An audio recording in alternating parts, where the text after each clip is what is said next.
રામદાસ બાપુના જય સિયારામ. તુલસીદાસજીની વાત છે, કેટલી સરસ વાત કરી છે.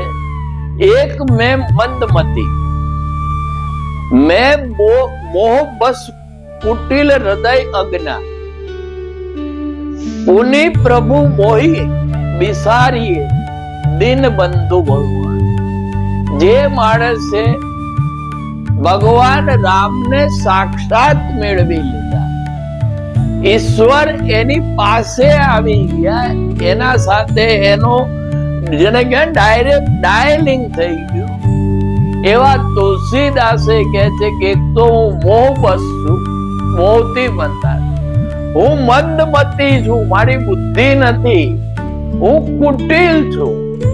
પણ હે દીનબંધુ દીનાનાથ, હે પરમાત્મા, તમે મને વિચારશો નહીં.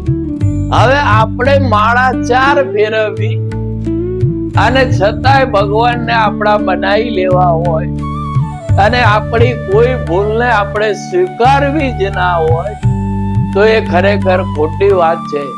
તુલસીદાસજીએ પણ આ દોહાની અંદર પોતાની જાતને કેટલા નીચા સ્તરે મૂકી છે તો જુઓ.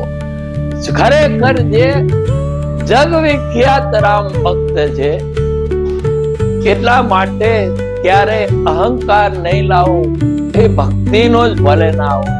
કારણ કે ભક્તિમાં અહંકાર આવે છે, હું ભક્તિ કરું છું, જ્યાં સુધી તમારો હું અને મેં ટકશે ત્યાં સુધી અહંકારનો નાશ નહીં થાય, એ ચોક્કસ સમજી લેવું.